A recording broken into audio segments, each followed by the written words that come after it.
You cannot begin to imagine in how many ways the world is the opposite of what you have been taught to believe. You see the guy who sells drugs to willing customers so he can feed his family as the scum of the earth, while you see the hypocrite who gives away stolen money in the name of government as a saint. You see the guy who tries to avoid being robbed by the federal thugs as a crook and a tax cheat, but see as virtuous the politician who gives away the same stolen loot to people to whom it does not belong. You see the cop as a good guy when he drags a man away from his friends and family and throws him in prison for 10 years for smoking a leaf. And you see anyone who defends himself from such barbaric fascism as the lowest form of life, a cop killer. In reality, most drug dealers are more virtuous than any government social worker, and prostitutes have far less to be ashamed of than political whores, because they trade only with what is rightfully theirs, and only with those who want to trade with them. The upstanding, church-going, law-abiding, tax-paying citizen who votes Democrat or Republican is far more despicable and a bigger threat to humanity than the most promiscuous, lazy, drug-snorting hippie. Why? Because the hippie is willing to let others be free, and the voter is not. The damage done to society by bad habits and loose morality is nothing compared to the damage done to society by the self-righteous violence committed in the name of the state. You imagine yourselves to be charitable and tolerant when you are nothing of the sort. Even the Nazis had table manners and proper etiquette when they weren't killing people. You think you're good people because you say please and thank you? You think sitting in that big building on Sunday makes you noble and righteous? The difference between you and a common thief is that the thief has the honesty to commit the crime himself, while you whine for government to do your stealing for you. The difference between you and the street thug is that the thug is open about the violence he commits, while you let others forcibly control your neighbors on your behalf.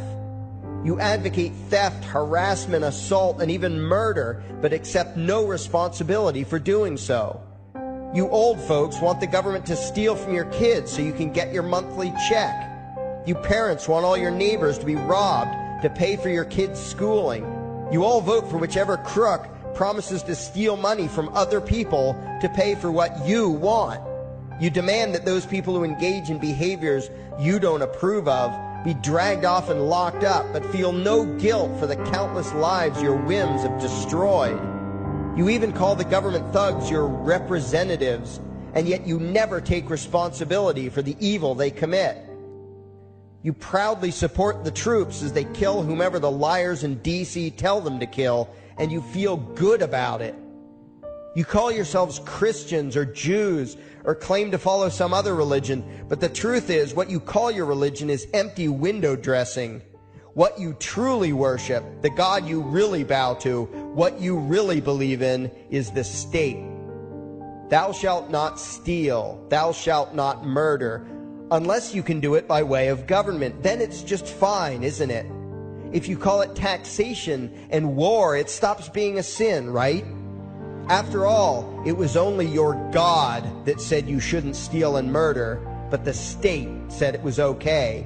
It's pretty obvious which one outranks the other in your minds. Despite all the churches, synagogues, and mosques we see around us, this nation has one God and only one God, and that God is called government. Jesus taught nonviolence and told you to love your neighbor, but the state encourages you to vote for people who will use the violence of government to butt into every aspect of everyone else's life. Which do you believe? To those about to stone a woman who had committed adultery, Jesus said, "Let him who is without sin cast the first stone." But the state says it's perfectly fine to lock someone up if they do something you find distasteful, such as prostitution. Which do you believe? The Christian God says, "Thou shalt not covet," but coveting is the lifeblood of the beast that is the state. You are taught to resent, despise, and hate anyone who has anything you don't have. You clamor for the state to tear other people down, steal their property, and give it to you. And you call that fairness. The Bible calls it coveting and stealing. You are not Christians. You are not Jews. You are not Muslims. and you certainly aren't atheists. You all have the same God, and its name is government. You're all members of the most evil, insane, destructive cult in history.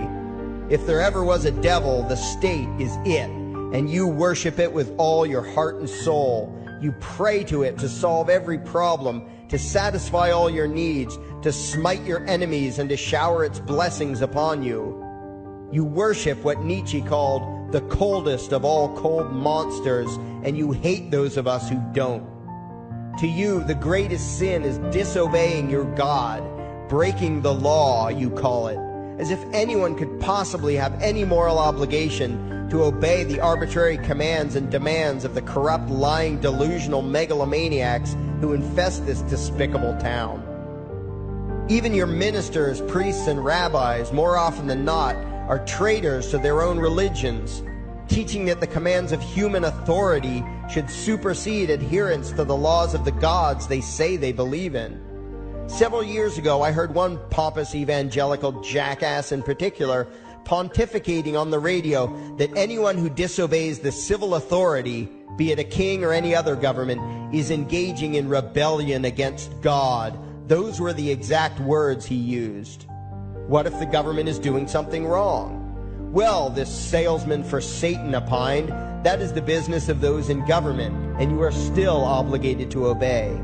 Everywhere you turn, be it the state or the church, the media or the schools, you are taught one thing above all else: the virtue of subjugating yourselves to mortals who claim to have the right to rule you. It is sickening the reverence with which you speak of the liars and thieves whose feet are so firmly planted on your necks. You call the congressmen and the judges honorable, and you swoon at the magnificence of the grandiose halls they inhabit, the temples they built to celebrate the domination of mankind. You feel pride at being able to say you once shook a senator's hand or saw the president in person. Ah, yes, the grand deity himself, His Royal Highness, the President of the United States of America. You speak the title as if you're referring to God Almighty. The vocabulary has changed a bit, but your mindset is no different from that of the groveling peasants of old who bowed low, faces in the dirt, with a feeling of unworthiness and humility when in the presence of whatever narcissist had declared himself to be their rightful lord and master. The truth of the matter, back then and today, is that these parasites who call themselves leaders are not superior beings. They are not great men and women. They are not honorable. They're not even average. The people who earn an honest living, from sophisticated millionaire entrepreneurs to illiterate day laborers doing the most menial tasks you can imagine, those people deserve your respect. Those people you should treat with courtesy and civility. But the frauds who claim the right to rule you and demand your subservience and obedience, they deserve only your scorn and contempt. Those who seek so-called high office are the lowest of the low. They may dress better, have larger vocabularies, and do a better job of planning out and executing their schemes, but they are no better than pickpockets, muggers, and carjackers.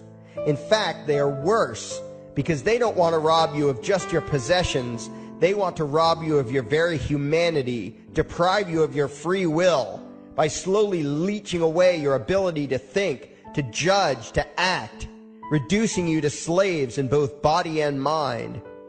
And still you persist in calling them leaders. Leaders? Where is it that you think you're going exactly that would require you to have a leader? If you just live your own life and mind your own damn business, exercising your own talents, pursuing your own dreams, striving to be what you believe you should be, what possible use would you have for a leader? Do you ever actually think about the words that you hear, the words that you repeat? You parrot oxymoronic terms such as the leader of the free world, even pretending for a moment that there is some huge journey or some giant battle that everyone in the entire nation is undertaking together that would require a leader. Why would you ever think, even for a moment, that the crooks that infest this town are the sort of people you should listen to or emulate or follow anywhere? Somewhere inside your mostly dormant brains, you know full well that politicians are all corrupt liars and thieves, opportunistic con men, exploiters, and fearmongers. You know all this, and yet you still speak as if you are the ones who are the stupid, vicious animals, while the politicians are the great, wise role models, teachers, and leaders without whom civilization could not exist. You think these crooks are the ones who make civilization possible? What belief could be more absurd?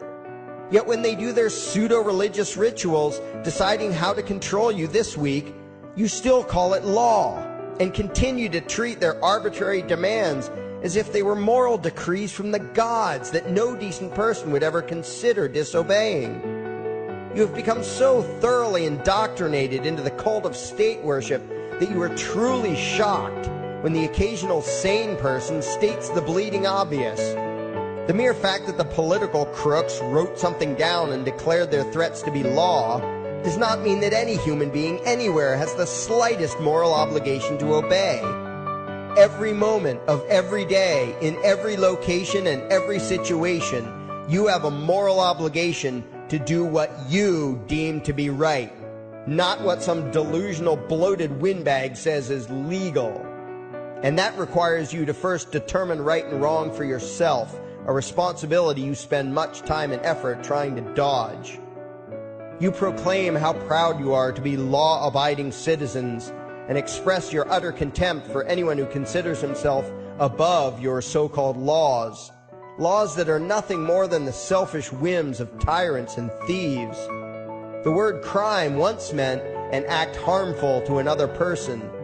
Now it means disobedience to any one of the myriad of arbitrary commands coming from a parasitical criminal class. To you, the term crime is nearly synonymous with the word sin, implying that the ones whose commands are being disobeyed must be something akin to gods, when in truth they are more akin to leeches. The very phrase, taking the law into your own hands, perfectly expresses what a sacrilege it is in your eyes for a mere human being to take upon himself the responsibility to judge right from wrong and to act accordingly, instead of doing what you do, unthinkingly obeying whatever capricious commands this cesspool of maggots spews forth. You glorify this criminal class as lawmakers and believe that no one is lower than a lawbreaker, someone who would dare disobey the politicians. Likewise, you speak with pious reverence of law enforcers, those who forcibly impose the politicians' every whim upon the rest of us. When the state uses violence, you imagine it to be inherently righteous and just, and if anyone resists, they are, in your eyes, contemptible lowlifes, lawless terrorist criminals. Like the lawless terrorist criminals who helped slaves escape the plantations. Like the lawless terrorist criminals who helped Jews escape the killing machine of the Third Reich. Like the lawless terrorist criminals who were crushed to death under the tanks of the Red Chinese government in Tiananmen Square. Like all the lawless terrorist criminals in history who had the courage to disobey the never-ending stream of tyrants and oppressors who have called their violence authority and law. And that includes the lawless terrorist criminals who founded this country. Everything you think you know is upside down, backwards, and inside out. But what has to take the cake, the height of your insanity, is the fact that you view as violent terrorists the only people on the planet who oppose the initiation of violence against their fellow men. Anarchists, voluntarists, and libertarians. We use violence only to defend ourselves against someone who initiates violence against us. We use it for nothing else. Meanwhile, your belief system is completely schizophrenic and self-contradictory. On the one hand, you teach the young slaves that violence is never the answer. Yet out of the other side of your mouths, you advocate that everyone and everything, everywhere and at all times be controlled, monitored, taxed, and regulated through the force of government. In short, you are teaching your children that the masters may use violence whenever they please, but the slave should never resist. You indoctrinate your children into a life of unthinking, helpless subservience. You are putting the chains around their little necks and fastening the locks tight. And worst of all, you feel good about it. Out of one side of your mouths, you condemn the evils of fascism and socialism and lament the injustices of the regimes of Hitler, Stalin, and Mao. While out of the other side of your mouths, you preach exactly what they did. The worship of the collective, the subjugation of every individual to that evil insanity that wears the deceptive label, the common good. You babble on and on about diversity and open-mindedness, and then beg your masters to regulate and control every aspect of everyone's lives, creating a giant herd of unthinking conformist drones. You wear different clothes and have different hairstyles, and you think that makes you different. Yet all your minds are enslaved to the same club of masters and controllers. You think what they tell you to think and do what they tell you to do while imagining yourselves to be progressive, thinking, and enlightened. From your position of relative comfort and safety, you now condemn the evils of other lands and other times while turning a blind eye to the injustices happening right in front of you.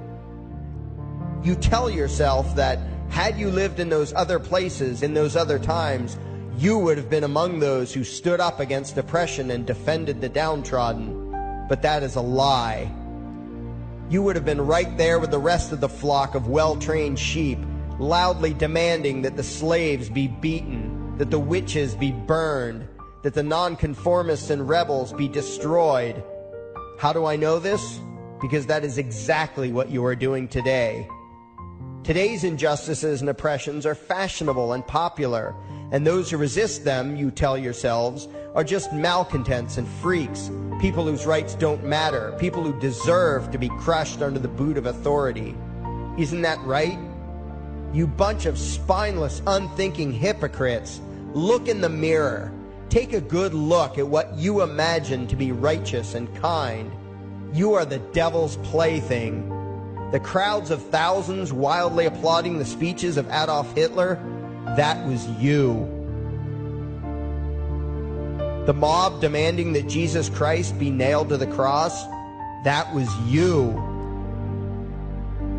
The white invaders who celebrated the wholesale slaughter of those godless redskins, that was you. The throngs filling the Colosseum, applauding as the Christians were fed to the lions, that was you. Throughout history, the perpetual suffering and injustice occurring on an incomprehensible scale, it was all because of people just like you. The well-trained, thoroughly indoctrinated conformists, the people who do as they're told, who proudly bow to their masters, who follow the crowd, believing what everyone else believes and thinking whatever authority tells them to think. That is you. And your ignorance is not because the truth is not available to you. There have been radicals preaching it for thousands of years. No, you are ignorant because you shun the truth with all your heart and soul. You close your eyes and run away when a hint of reality lands in front of you. You condemn as extremists and fringe kooks those who try to show you the chains you wear because you don't want to be free. You don't even want to be human. Responsibility and reality scare the hell out of you, so you cling tightly to your own enslavement and lash out at any who seek to free you from it. When someone opens the door to your cage, you cower back in the corner and yell, "Close it, close it." Well, some of us are finished with trying to save you. We've wasted enough effort trying to convince you that you should be free. All you ever do is spout back what your masters have taught you, that being free only leads to chaos and destruction, while being obedient and subservient leads to peace and prosperity. There are none so blind as those who will not see. And you nation of sheep, would rather die than see the truth.